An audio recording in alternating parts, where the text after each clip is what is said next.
ngokuthi sinikeze abantu bendawo as much as soza ne-team yethu, but we're also looking at abantu bendawo esizobanikeza imisebenzi. Sithi over 80 people.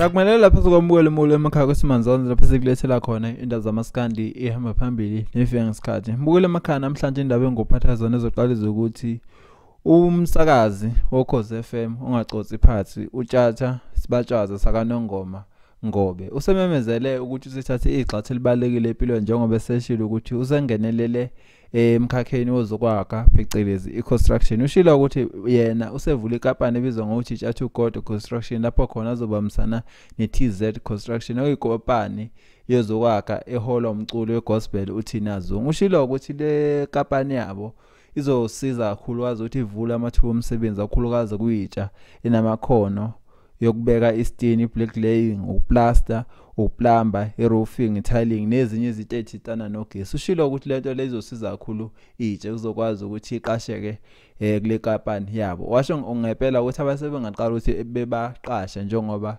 sebekwethule ngokusemthethweni ukuthi sebezoqala bakhela abantu. Ake shayile izondla ke yena umfo kaNgobe njengoba simaze umsakazi ohamba phambili uma ukuthi sezokwazi manje uthengene kwimboni ezokwakha njengoba kwazi ngempela ukuthi le kampani le kuyikampani impela ihamba phambili eSouth Africa futhi ekwazi ukuthi ingenisa inzuzo njengoba singokhela phezulu umama kade egane kaPisane umama Mkhize ophinde futhi ahole iqembu lebhola iRoyal AM oyena umama impela ongacotsi phansi onemali eningi kakhulu naye ungaphansi kwawo umkhakha lo construction. Akehlanga nezathi ke shayile izandla yena uTshathu God ngokuthi athathe igxathu elibaleka kangaka empilweni ukuthi engene ngaphansi kwemboni ye-construction. Nikezile abantu ithuba sifuna nempilo zabo ishintshe.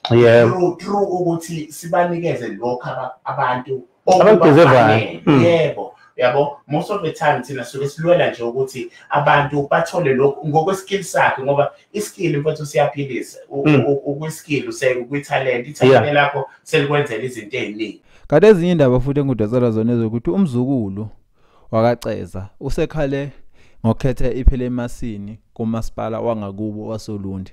Ulezi indaba akuyiphamsemva ukuthi umasipala umemezela umcimbi ukuthi ubumemezela izituthuko yakhona uLundi uthi kumphatha kabi kuma esebona ukuthi secelisa imithombo ngakubo kodwa bengatsheniyo bona njengebendawo ukuthi kwenzakalani. Uthi lento lemphathe kabi uthi lo mcimbi leyibone sebona abanye abaculi abangabona bendawo kodwa emayibheka ngisho noyedwa kaCeza akekho. Uthi lento lezibaphatha kabi lezi indaba zibaphatha kabi ke njengoba bona beyizakhamuzi zakaCeza. Kulo mcimbi lo beqashwe yena uKhuzani uStability umphathi wehlelo wokuyena Isibatshaza sakaNongoma uTshatha umfo kaNgobe. Abantu abaningi ke bashayila izandla lento le bathi ngempela kumele akhuze umzukulu njengoba lento le sijwayelekile ukuthi yenzeke. Kuzokhumuleka ukuthi naseKandla kwamenye igcwama elisha kodwa ngingalona laseKandla wancisha ithuba abantu abafana noKhuzani noNjoka. Abantu abaningi azange bephatheke kahle futhi ngalento le ngoba basola umasipala waseKandla ukuthi uqhatha abaculi uma ukuthi bazothatha abaculi bale kude beshiya basekhaya. Kuthe kusenjalo futhi umasipala wale kaHlabisa wafika waqasha uKhuzani kodwa angamqasha yena igcwama elisha ekubeni bengaphathi kwamasipala owodwa noHlabisa neSihluwa. Bukela emakhaya ngabe lezi indaba zekuphatha kanjani uma ukuthi omasipala ababaqasha abaculi bebendawo kodwa beqasha abaculi abale kude. Akehlanga nezathi sizombona ukuthi le ndaba ngabe uyibona kanjani. Bekumele ngempela yena umzukulu akhale ngalesi senzo somasipala wasoLundi.